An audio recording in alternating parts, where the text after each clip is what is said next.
Ano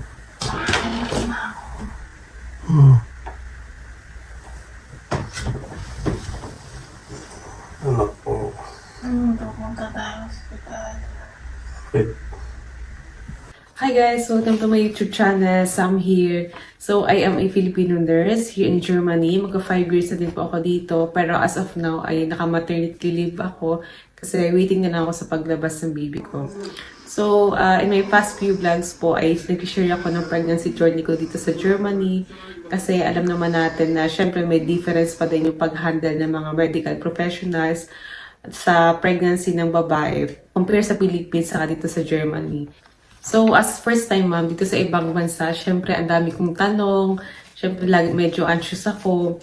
As minsan, nagdududa pa ako kung tama ba yung ginagawa ko. What if ganito? What if ganyan? So, dino-document ko yung pregnancy journey ko kasi para, syempre, makarelate na din yung mga first time ma'am dito sa Germany. At syempre, yung mga sinishare ko po dito is based on my real experiences. Based din po sa nababasa ko sa internet, based sa mga YouTube videos na napapanood ko from the Hebamme dito sa Germany, saka some doctors din. So, at isa pa po, alam naman natin, each pregnancy is different. Pwedeng ito yung nangyari sa akin, iba yung nangyari sa inyo. So, this YouTube video is based fully on my experiences. So, as of now guys, ako ay ET plus MOIN. So, bukas, ET plus 10 ako. Dapat bukas pa lang ako pupunta dun sa Kreissaal kung saan ako makangan. Pero kahapon nga, ET plus ako na papunta ako ng wala sa oras sa Kreissaal.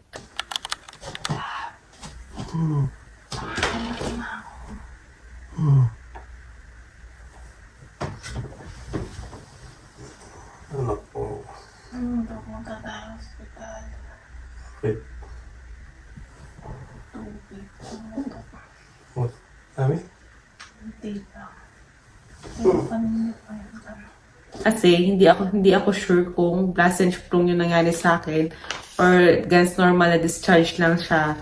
So, kahapon nga, nakatulog naman ako na maayos. Siguro nagigising na ako kasi may mga, siguro 2 to 3 times na contraction lang ako. Tapos may pinangangalay nga yung beken ko. Ganyan. Tapos pagising ko, okay naman. Wala naman na akong bleeding. Tapos wala din namang yung pinkish na discharge. Tapos, ayun, nag-walking na ako. Naglakad-lakad lang ako dito sa hagdan namin. Yung isa pa. Siguro may 5 minutes lang ako naglalakad. Tapos binigsan ko lang yung bintana kasi parang may free siya yung kahit pa paano ito. Pabukas siya. Tapos naglinis pa ako onte. Tapos after mga 30 minutes, parang feeling ko may lumabas sa akin. Hindi ako sure kung tubig yun. Pagtingin ko kasi, parang ganun ka-clear na tubig. Tapos may pinkish na something discharge. So, inintay ko na lang muna. Tapos, after mga 15 minutes ulit, may lumabas ulit na ganun. So, chinek ko ulit, ganyan. Ganun pa din. So, sabi ko, abang-abangan ko na lang muna kasi baka nga mamaya, ano lang siya, discharge lang talaga siya. Anak may tags na, alas 3 ng hapon, ganyan. Lumabas ulit sa akin, syempre, ganun pa din, chinek ko ulit. Pagtingin ko, sabi ko, parang medyo madami na siya, hindi siya yung katulad kaninang umaga. Tapos, medyo nag-worry na ako kasi syempre, araw-araw kasi ako body guys, araw-araw ko nagbabathtub para nga, ma-relax yung muscle natin, ganyan. Makapanood ko nga sa mga tinuturo ng mga Hebamme, basta nag-blast and sprung ka na or bukas na pumutok na yung panabigan mo, dapat medyo forces ka na sa pagbabody kasi nga open na, kumbaga pwede nang pasukan ng bacteria si baby sa loob. So, syempre para makasure ako, nawagan ko na lang yung Kreissaal, yung Krankenhaus kung saan ako manganak. Sabi ko, ganito yung nangyari sa akin ngayong araw. Pwede pa akong pumunta para sa kontrole. Sabi niya, sige, pumunta ka na. Anong oras ka makakarating dito? Sabi niya, siguro mga hour po, ganyan. So, mga 4 p.m. nakakarating kami doon. Tapos, wala. Binigay ko na yung motor pass ko. Ganun pa din. CTG for 30 minutes. Tapos, tinanong ng midwife kung anong color daw. Sabi ko, medyo pinkish siya. Pero, hindi kasi talaga ako sure. Kaya ako nandito ngayon. Because, okay lang yan. Sige, humiga ka na. Tapos, sinok mo na yung CTG nga sa akin. Then, bumalik siya after 30 minutes. Sabi niya, ginog ba yung ininom mong tubig ngayong araw? Sabi ko, hindi masyado. Ganyan. Sabi niya, inom ka muna ng madami, wait ulit tayo ng 10 minutes kasi parang tulog si baby. So, ganun pala yun guys. Pag ECCTG kayo, kailangan yung kumain, o kaya kailangan yung inom ng madaming tubig para nga medyo gumalaw-galaw si baby. So, after nun, yun nga, galing. Mas visible sa graph yung heart rate ni baby. Then, after nga 10 minutes, sabi niya, i-pH test daw niya ako. Sabi ko, ano po yung pH test? Sabi ko, i-test natin kung talagang buzzer yung lumalabas sa'yo, push buzzer o something lang o ano. Sabi niya nga, dine on 10 fry daw. So, tanggalin ko daw yung jogging hose ko. Tapos yung pwesto daw ako na maayos. May strip lang siya na ganun. Tapos ipapahid ng ganun sa vagina. Hindi naman siya ganun ka-un-gilim. Okay naman siya. Basta hinga ka lang ng malalim, tapos sundin mo lang kung ano yung sinasabi lagi sa'yo ng hebame or kaya ng doktor. Konting strip lang na gano'n. Tapos may iba yung color niya, depende nga dun sa results. So, depende dun sa acidity. So sabi niya sa akin, okay naman yung result. So negative siya sa amniotic fluid. Ibig sabihin, intact pa din talaga yung amniotic sac ko. And after nun, sabi niya ulit, sige, intayin mo na lang muna dito yung doktor kasi ultrasound ka. Kasi nga bawat burden mo dun guys, parang pinupuntahan ka talaga ng doktor. Tapos inu-ultrasound ka. Hindi ko lang gusto talaga dito sa Germany. Iba-iba talaga yung naka-duty kahit dun sa Frauen Arts.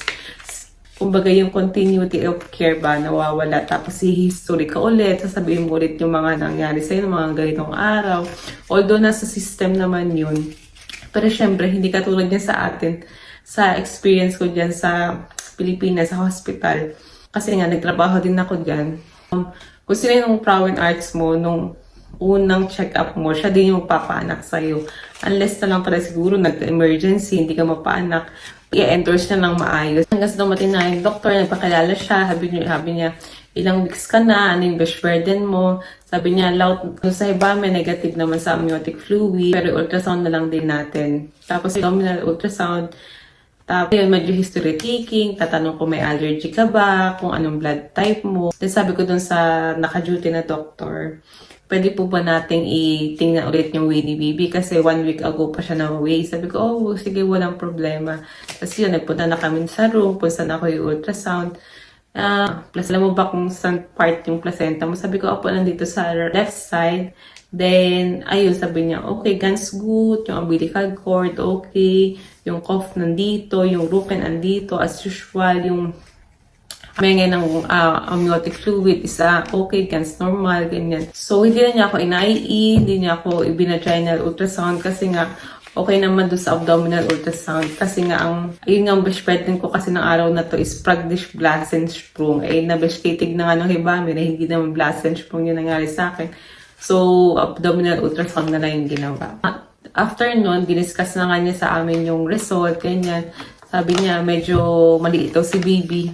Sabi niya, maliit daw si baby, guys, 3.3. Sabi ko, ay, okay po. Maliit na pala si baby ng 3.3. Kasi, ako dati, nung pinanganak kasi ako, 2.7. Tapos yung partner ko, 2.4. So, yung para sa akin, yung 3.3 malaki na. Tapos, sabi ko din, syempre sa family ko sa Pilipinas, yung 3.3, ang laki ni baby. Tapos overdue ka na.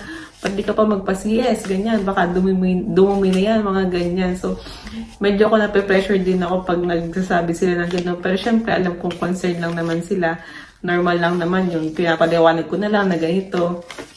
Yung timbang na yun is estimated pa din yun. So, hindi pa yung totoong timbang niya. Tinanong ko din kung gaano kalaki ba si baby. I mean, yung gross niya. Sabi niya, hindi naman natin pwedeng i-measure sa ultrasound yung gross. Sabi ko, sige. Kasi dati naman, noong unang ultrasound ko dito sa Frauen Arts ko, nasabi naman niya sa akin yung gross. Tapos sabi niya, hindi daw na may-measure yung kasi nga daw nakaganon si baby, naka-fetal position. Then, ayun, tapos na, nagpaalam na din kami, ganyan. Tapos sabi niya, mag-wait na lang tayo ng 3 days pa. So, yung ka-3 ko pa nga ay bukas. So, bukas babalik ako doon. Pero kailangan ko muna tumawag na maaga kasi kung anong oras ako pupunta doon. Kasi pag-uusapan na nga namin yung induction of labor. Kasi nga, 40 weeks and 10 days na akong buntis. Tapos wala pa ding labor. So ayun, ngayong araw, tuloy-tuloy pa din na exercise. Wala pa din signs ng labor. Although medyo sumasakit siya, mas padal siyang sumakit ngayon. Pero hindi pa yung sobrang irregular niya. Like, hindi pa siya yung true labor talaga. So, more lakad, more exercise. Kaya naglakad muna kami sa park dito. Then, medyo nagpahinga muna saglit kasi hindi din naman pwedeng dire-diretso yung exercise mo kasi gusto mo na talagang lumabas si baby, ganyan. Tapos bukas balik tayo ng umaga sa Crystal. Tapos tingnan natin kung ano yung findings and kung ano yung sasabihin nila sa induction of labor. Pero ngayong araw, sa kakagabi, nag-research na din ako kung ano yung mga pwede kong itanong sa induction of labor. Kasi nga, syempre, may iba't ibang metode kung paano ginagawa yung induction dito, guys. May tablete, may pinapasok na parang catheter sa sa cervix mo, mga ganun. So sobrang halaga din pala talaga ng Geworth Sporberite itong scores dito, which is wala akong nakuhang slot nun dati. Kaya ngayon, parang nagsi-self-study ako ng aking Geworth Sporberite itong scores. So, kaya ang advice ko, habang buntis kayo ngayon, habang mas maaga pa, maghanap kayo ng Geworth Sporberite itong scores. Bayad siya ng Krankenkasse nyo, huwag kayong mag-alala. Sabi ko nga, iba pa din yung pagbubuntis dito sa Germany, dito sa abroad, kumpara sa Pilipinas. So, at dahil libre naman yung mga ganitong course dito, talagang tiyagaan natin na humanap ng termin. Yun yung isa sa mga parang regrets ko. Dapat talaga nagpursige pa ako humanap ng termin, pero wala talaga. Wala akong nahanap. Hanggang yung sa postpartum na hibami ko na nga, or midwife, yung nagbigay sa akin ng konting Geworth Sporberite itong scores. Dito sa bahay, nagpunta siya, parang nagalat lang siya ng 1 hour. Tapos may dala siyang parang yung board na i-discuss lang niya kung yung phases ng labor, ganyan, kung paano yung breathing. Pero kailangan mo talaga din mag-self-study, guys. So, ang pregnancy pala, para ka nag-aaral para sa board exam or kaya bar exam. Parang, kumbaga, kailangan mo din talaga mag-prepare dito, guys. Kasi wala ka ng ibang malalapitan dito. Pwede ka magtanong. Pero syempre, iba pa din yung may sarili kang Kunyari nga, ma-overdue ka na. So, ano yung mga option na pwedeng gawin? Ganyan. So, para naman may masabi ka din dun sa Frauen Arts mo, kaya dun sa hibami mo, hindi yung pull-up lang tayo, natanggap ng information, puro yala lang tayo ng iya. Siyempre, kailangan talaga natin ng interaction. So far, guys, yun lang gusto kong i-share. And bukas nga, mag-intay na lang tayo. And, yeah, update na lang. So, kung may nasabi man ako na gusto nyo i-correct, yeah, feel free po. Pero ang goal ko naman talaga kasi is i-document yung pregnancy journey ko dito sa Germany. Saka para nga makarelate din yung ibang kababayan natin. Kasi guys, sobrang hindi madali dito magbuntis. Kasi lalo na mag-isa ka, kailangan paghandaan. Kailangan maganda. Hindi mo siya kailangan paghandaan financially. Pero kailangan mo siyang paghandaan mentally, paghandaan physically, hindi yung basta nakahiga ka lang sa bahay nag-iintay sa baby mo, guys. So, I think that's it for today and thank you for watching. Sana hindi ko po na sayang yung oras nyo.